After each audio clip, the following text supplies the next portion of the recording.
Hey, this video is really two things. First, it's a little trip down memory lane because we're going to take a look at all the studio setups that I've used over the years on YouTube. And then I'm going to show you what I'm using right now, the setup that I've created to get this shot. So let's start all the way back.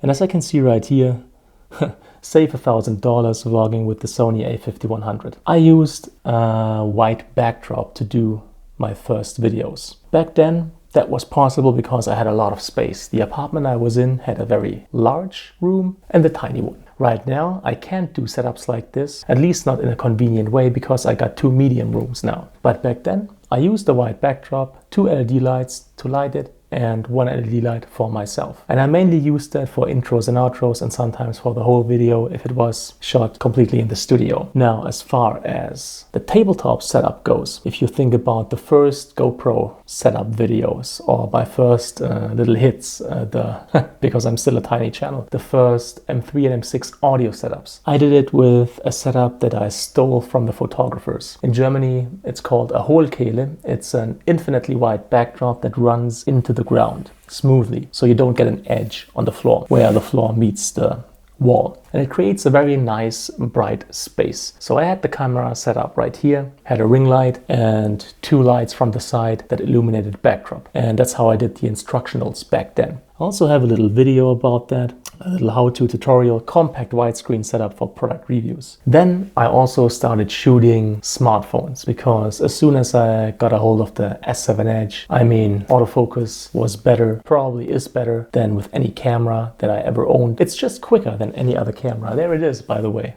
I'm still using that one. I can't think of a reason not to, basically. Especially the S7 Edge had a very good sensor. Image quality was alright. Autofocus was great. And if you had enough light, you didn't even notice that you were shooting with a smartphone, basically. Also, via the right adapters, you could hook up excellent audio. And if you have the right app, you can mirror the smartphone screen to another device and have a field monitor, sort of, or something to check what you're shooting from in front of the camera. So this way I could use the rear cam, which obviously is the better camera compared to the selfie cam. And also because it has a small form factor, all the periphery, all the ecosystem of a smartphone tends to have small form factor as well. So if you have constraints as far as space goes, studio shooting smartphones is awesome. Now, the first time I came to this place, I chose a different way of doing things. I filmed myself in front of my desk with only one monitor behind me, I believe, and the windows at the back. And the first couple of videos that I did like that were kind of rough around the edges because the way the sun hit the window, and although I used blinds, it was too harsh. So the tiny sensor of the smartphone couldn't handle that kind of dynamic range. That annoyed me. It looked nice, but it was annoying to shoot. Second problem, the desk that I shot at that was behind me and nicely cleaned up while I was shooting was a mess whenever I tried to come up with new setups. So the bigger problem, to me, even bigger than the dynamic range problem, was that I had to clean the desk whenever I wanted to shoot, and it was super annoying. So I needed a setup to take care of both those problems. And that's when I came up with my first smartphone studio setup in the new place, the Galaxy S8 Plus studio setup. Number one, it's a totally natural light independent setup. It only uses a ring light, so that problem was gone. No blown out highlights, nothing. Secondly, I didn't have to clean up anything because I used the backdrop that I designed myself, by the way. These are stylized versions of my video thumbnails that I collaged together. And since I'm just using that backdrop, there's nothing to clean up. You put the setup there, you hit record, you turn on the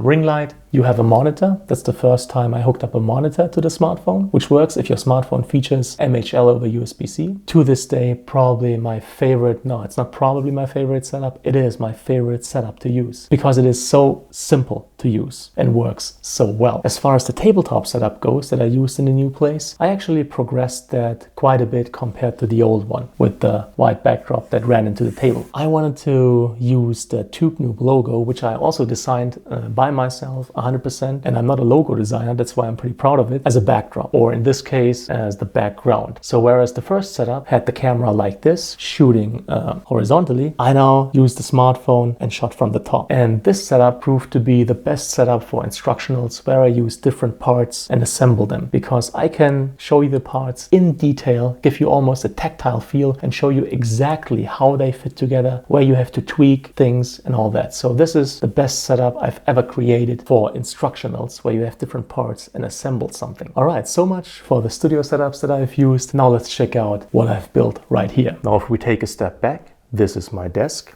It's an L-shaped desk because I really like the idea of this curve. I think it looks quite nice. The finish is a gray finish with texture. So this is a perfect backdrop or background for anything you place there. Then this right here is actually a towel rack. And the cool thing about it is you can place those levels on different heights, so you can customize this to your needs. Now, as far as lighting is concerned, the idea here is main light through the windows, so natural light, and I put blinds there so I could get as soft a lighting experience as possible if you're thinking interior design, not lighting equipment. Let me quickly show you what just a natural light would look like.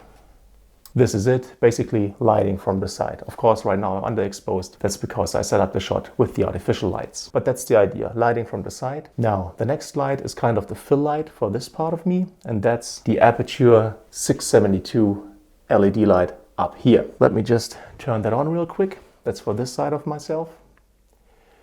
Already much nicer shot. I still get bright to dark, so it is just a backup of the actual original light. Now I use a 3200K color filter because I'm pretty pale and I benefit from a slightly warmer color tone, or my skin benefits. That's the same reason I use the 3200K right here on my ring light, which is the second artificial light. I use it to illuminate whenever I show something to you in detail, because this is what it looks like without the ring light, and this is what it looks like with the ring light.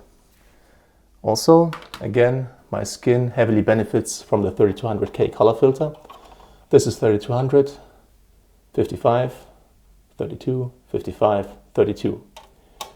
Then all the other light is basically decorum. This right here is an LED light tree.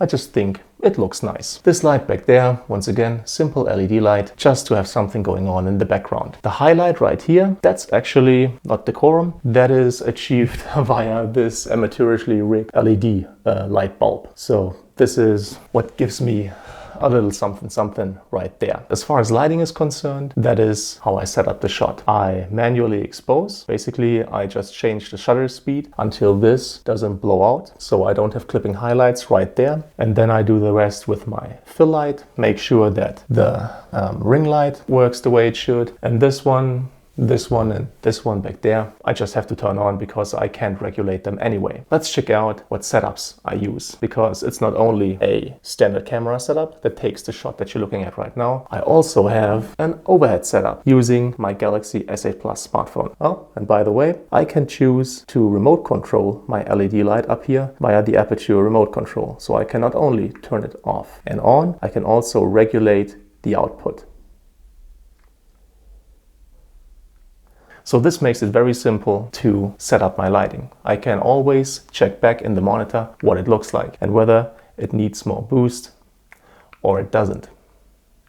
This is an overhead setup. This is my Galaxy S8 Plus, and it's currently connected to this monitor right here via this USB-C to HDMI adapter, which I can also use to simultaneously charge the phone. So this is the HDMI cable back here. The red one is the charging cable. I run them off the adapter down this microphone mount that I mounted to this part right here. Back there you can see it. This way I got an overhead setup and I can super easily check what I'm shooting while I'm shooting. Always have a monitor so you can easily check what you're shooting if you can't see the camera screen, which in case of the smartphone I can't, and which in case of the A6500 I also can't, obviously. This is why I have hooked up this monitor. It's an $80 used one. I'm not sure whether it's a PC monitor, might just be a TV with an HDMI input. I rigged this LED light to the towel rack via a super clamp magic arm combination, because this has a 1/4 inch mount on the bottom. Then this is where all the outlets are. And just one tip, no matter how many you count in the conceptual part of creating such a setup, add like 2 or 3. There's always something you didn't think of, and then you need another outlet. And if you have it, that's super awesome, because if you don't, that means hassle. All right, now before I wrap this video up, let's take a precise look at what I did to my A6500 back there. This is the LED light, and I rigged that via a rail mount, which you can see right here. Let me take it off. So these are the rails, and this is the rail mount. So it's easy to disassemble because I have to take the LED light off to take the camera off. I also run this off the grid directly. With any studio setup really, the more parts you can run off the grid, the better, because changing batteries all the time, that's no fun. Then the camera sits on top of all of that via a quick release plate. So if I wanted to take the camera off, this is how I could do that.